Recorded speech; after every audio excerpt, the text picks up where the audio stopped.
ప్రజల తరఫున ఈరోజు ఏదైతే ఈ కూటమి ప్రభుత్వం ప్రజలకి వెన్నుపోటు పొడిచి సంవత్సరం అవుతుందో ఈ జూన్ 4ని వెన్నుపోటు దినంగా మా నాయకుడు జగన్మోహన్ రెడ్డి గారు అనౌన్స్ చేయడమే కాకుండా ఈరోజు రాష్ట్ర వ్యాప్తంగా ప్రజలకి అండగా ర్యాలీలు చేసి అఫీషియల్స్ కి మెమరాండం ఇచ్చి అది ప్రభుత్వానికి అందజేసి వాళ్ళు ఇచ్చిన హామీలని వాళ్ళ మేనిఫెస్టోని నెరవేర్చమని డిమాండ్ చేస్తున్నాం.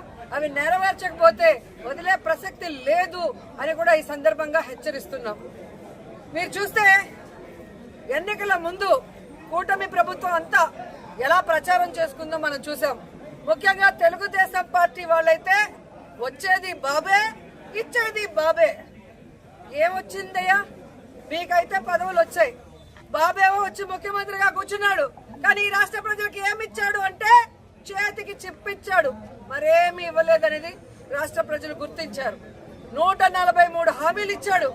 143 హామీల్లో విజన్ ఉంది, విస్తరాకులు కట్టుంది, అనుభవం ఉందని చెప్పుకునే చంద్రబాబు నాయుడు మొదటి 6 అయినా చేశాడా అని నేను అడుగుతున్నాను.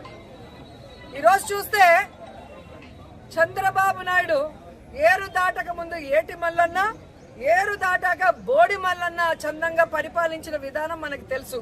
కానీ ఈ రాష్ట్ర ప్రజలు ఎలా నమ్మి మోసపోయారు, అలాగే ఈవీఎంలతో వీళ్ళు ఎలా మ్యానిపులేట్ చేసి ఈరోజు 60,000 90,000 అంటూ అసలు ప్రజలు ఓట్లేని నాయకులంతా గాల్లో గెలిచిపోయిన గాలిగాళ్లే ఎక్కువగా ఉన్నారు ఈ రాష్ట్రంలో. సో ఈరోజు నేను ఎందుకు ఇది చెప్తున్నాను అంటే జగన్మోహన్ రెడ్డి గారు ఎన్నికల్లో చెప్పడం జరిగింది, చంద్రబాబు నాయుడు 3 సార్లు ముఖ్యమంత్రి అయినా ఏ రోజు చెప్పిన వాగ్దానాన్ని నెరవేర్చలేదు, పిల్లనిచ్చిన మామనే వెన్నుపోటు పొడిచిన వాడు, జాగ్రత్తగా ఉండండి అని. కానీ ఈవీఎంల దగ్గర మనం ఏం చేయగలం? సో ఈవీఎంలని మ్యానిపులేట్ చేశారు. కొన్ని చోట్ల అమాయకమైన ప్రజలు, రైతులు, మహిళలు కూడా జగన్ గారే ఇచ్చినప్పుడు చంద్రబాబు నాయుడు, లోకేష్, పవన్ కళ్యాణ్ ఇస్తారేమో, పవన్ కళ్యాణ్ చెప్పిన మాటలు నమ్మి చాలా మంది ఓట్లేయటం కూడా జరిగింది. కానీ ఈరోజు చూస్తే సూపర్ 6 చేస్తామన్న చంద్రబాబు నాయుడు సూపర్ 6 చేశాడా అని అడుగుతున్నాను. అన్నిటికీ వెన్నుపోటు పొడిచింది నిజం కాదా అని అడుగుతున్నాం. ఈరోజు తల్లికి వందనం ఇస్తానన్నాడు, కానీ ఇవ్వకుండా వెన్నుపోటు పొడిచాడు. రైతుకు అన్నదాత ఇస్తా అన్నాడు, ఇవ్వకుండా వెన్నుపోటు పొడిచాడు. జాబ్ క్యాలెండర్ ఇస్తా అన్నాడు, ఇవ్వకుండా వెన్నుపోటు పొడిచాడు. ఉద్యోగం ఇస్తా ఇవ్వని వాళ్ళకి నిరుద్యోగ భృతి ఇస్తా అన్నాడు, ఇవ్వకుండా వెన్నుపోటు పొడిచారు. అలాగే అధికారులకి ఐఆర్ ఇస్తాను, డిఏ ఇస్తాను అని చెప్పాడు, కానీ ఈరోజు ఇవ్వకుండా ఎలా వెన్నుపోటు పొడిచారో మనం చూసాం. మహిళలకైతే ఉచిత బస్సు ఇస్తాను, పొద్దు నుంచి సాయంత్రం వరకు ఫ్రీగా తిరుక్కోవచ్చు అని చెప్పారు, కానీ ఇవ్వకుండా ఎలా వెన్నుపోటు పొడిచారో మీరందరూ కూడా కళ్ళారా చూశారు. ఈరోజు ఒక్కరికి కూడా ఒక సెంటు భూమి గాని, ఒక ఇల్లు గాని కట్టించకుండా ఎలా వెన్నుపోటు పొడిచాడో మీరందరూ కూడా కళ్ళారా చూస్తున్నారు. సో వెన్నుపోటు అంటే చంద్రబాబు నాయుడు, చంద్రబాబు నాయుడు అంటే వెన్నుపోటు. ఇది ఈరోజు ప్రజలు తెలుసుకున్నారు, వాళ్ళకి జరిగిన నష్టాన్ని వాళ్ళు తెలుసుకున్నారు.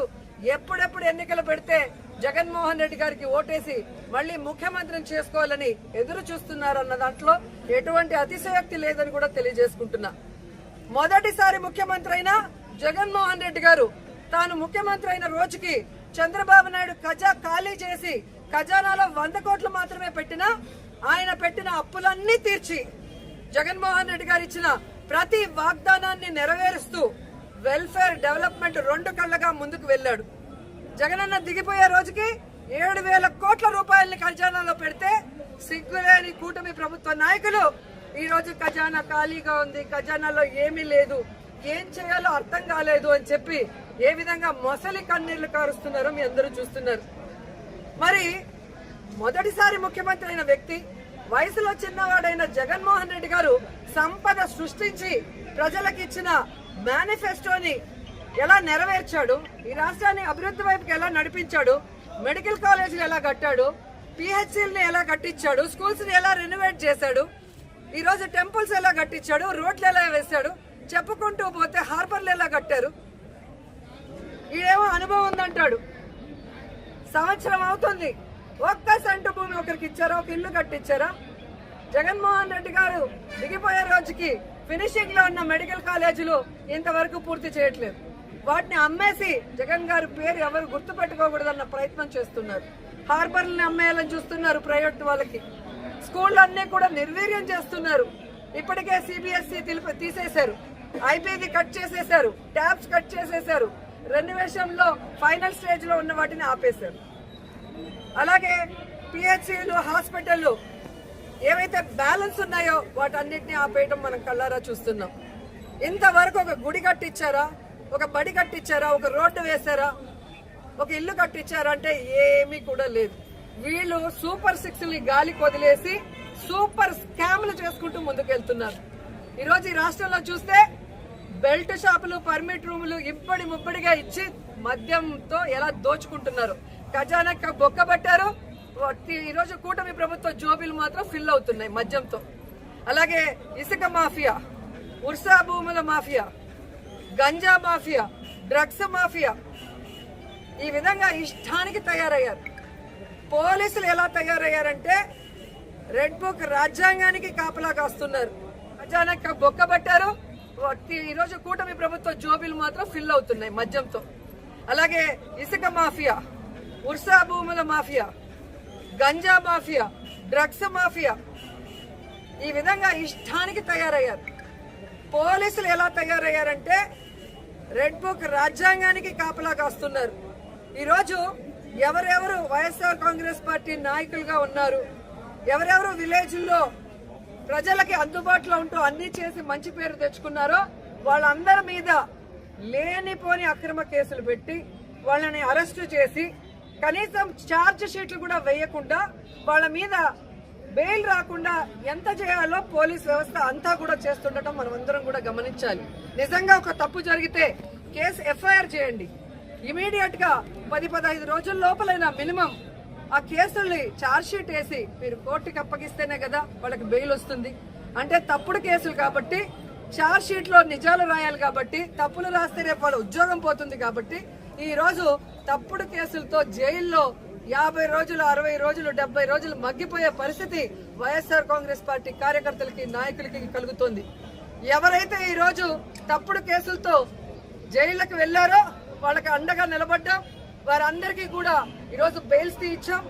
ఎవరైతే వాళ్ళ మీద అక్రమ కేసులు పెట్టి ఇబ్బంది పెట్టారో ఆ కూటమి నాయకుల్ని గాని, ఆ అఫీషియల్స్ ని గాని వదిలిపెట్టేది లేదు. మీకు రెడ్ బుక్ రాజ్యాంగం ఉంటే మాకు అంబేద్కర్ గారి రాజ్యాంగం ఉంది. అంబేద్కర్ గారి రాజ్యాంగం ప్రకారం న్యాయబద్ధంగా మీ అందరినీ కూడా శిక్షిస్తామని కూడా ఈ సందర్భంగా తెలియజేసుకుంటున్నాం. అలాగే మీరు చూస్తే ఈ రాష్ట్రంలో ఆడవాళ్ల మీద ఏ విధంగా అరాచకాలు, అక్రమాలు, రేపులు, దురదృష్టకరం 3 ఏళ్ల అమ్మాయిని కూడా మొన్న మీరు చూస్తే ప్లేనరీ జరిగే ప్లేస్ లో రేప్ చేసి చంపేసి కంపల్లో వెళ్తే ఏ వంట బాగుంది అని మాట్లాడతారు. ఎంతమంది వచ్చారని మాట్లాడతాడు చంద్రబాబు నాయుడు. ఇచ్చిన సూపర్ 6 కి దిక్కు లేదు. 6 శాసనాలు అని చెప్పి సిగ్గు లేకుండా మళ్ళీ లోకేష్ గారు అనౌన్స్ చేస్తారు.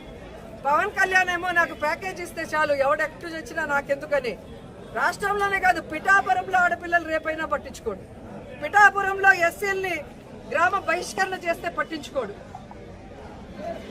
సుగాలి కేసు అన్నారు, ఏమైందో తెలియదు. 30,000 మంది మాయమయ్యారన్నారు. మరి ఆ రోజు ఇంటెలిజెన్స్ వ్యవస్థ నీకు చెప్తే ఈ రోజు కూటమి ప్రభుత్వంలో ఉన్న నీకు ఇంటెలిజెన్స్ చెప్పదా 30,000 మంది ఎక్కడున్నారు? చంద్రబాబు నాయుడు ఎదురుగా నించొని ప్రజలకి వెన్నుపోటు పొడిచిన కట్టప్ అయితే సైడ్ నుంచి పొడిచిన కన్నింగ్ కట్టపులు పవన్ కళ్యాణ్ అండ్ లోకేష్ అని కూడా ఈ సందర్భంగా తెలియజేసుకుంటున్నాను. సో ముగ్గురికి నేను చెప్తున్నా, మీరు ప్రజలకు వెన్నుపోటు పొడిస్తే సైలెంట్ గా వెళ్లే పరిస్థితి లేదు. ప్రజలకి అంటగా జగనన్న ఉన్నాడు. జగనన్న వెనక మేమందరం ఉన్నాం. జగనన్న సైనికులుగా మీ ప్రభుత్వం మెడలు వంచుతాం. ప్రజలకు మీరు ఇచ్చిన హామీలు నెరవేర్చేంత వరకు ముఖ్యంగా రైతు బాగుంటే రాష్ట్రం బాగుంటుందని నమ్మిన వ్యక్తులు వైఎస్ఆర్ గారు, జగన్మోహన్ రెడ్డి గారు. రైతు బాంధవులుగా వాళ్ళకి కావాల్సినవన్నీ చేశారు. రైతుకు గిట్టుబాటు ఇచ్చారు. రైతుకు పెట్టుబడి రైతు భరోసా ద్వారా రబీకి గాని, ఖరీఫ్కి గాని అందించడం మనం చూసాం. అలాగే వాళ్ళ గ్రామాల్లోని వాళ్ళకి నాణ్యమైన విత్తనాలు గాని, ఎరువులు గాని, వ్యవసాయానికి సంబంధించిన పనిముట్లనన్నీ కూడా రైతు భరోసా కేంద్రం ద్వారా ఇవ్వటం జరిగింది. 5 ఏళ్లలో ఏ రోజు రైతు రోడ్డెక్కలేదు. మాకు అన్యాయం జరిగిందనో, మాకు గిట్టుబాటు ధర రాలేదని రోడ్డెక్కల. కానీ తెలుగుదేశం పార్టీ అధికారంలోకి వచ్చిన తర్వాత మిర్చి రైతులు రోడ్డెక్కారు, మామిడికాయ రైతులు రోడ్డెక్కారు, పసుపు రైతులు రోడ్డెక్కారు. ఎందుకంటే ఎక్కడా కూడా దేనికి గిట్టుబాటు లేదు. ఈరోజు రైతులైతే కన్న నీళ్ళు కాదు రక్తపు నీళ్ళు వస్తున్నాయి కళ్ళల్లో నుంచి. ముఖ్యంగా చిత్తూరు జిల్లాలో మామిడికాయలు ఎక్కువ. మామిడికాయకి రేట్ లేక కనీసము 5 రూపాయలు అంటే కోసే కూలీ కూడా రాకుండా ఈరోజు వాళ్ళు ఇబ్బంది పడే పరిస్థితి వస్తే పట్టించుకునే నాదుడే లేదు. ఈరోజు పసుపుకి గాని, మిర్చికి గాని, వరికి గాని దేనికి కూడా ఇవ్వలేదు. రైతు భరోసా అంటే అన్నదాత సుఖీభవ ఇవ్వలేదు. రైతు భరోసా కేంద్రాలు నిర్వీర్యం చేశారు. భరోసా కేంద్రానికి ఉన్న వైఎస్ఆర్ గారి బొమ్మని, జగనన్న బొమ్మని తీసేస్తారు. వైఎస్ఆర్ క్లినిక్ ఉన్న వైఎస్ఆర్ గారి పేరు తీసేస్తారు. నిజంగా మీరు నిజమైన నాయకులైతే, మీకు చిత్తశుద్ధి ఉంటే జగనన్న చేసిన దానికన్నా గొప్పగా పరిపాలించండి. జగనన్న చేసిన దానికన్నా గొప్పగా సంక్షేమాన్ని అందించండి. జగనన్న చేసిన దానికన్నా గొప్పగా అభివృద్ధిని అందించండి.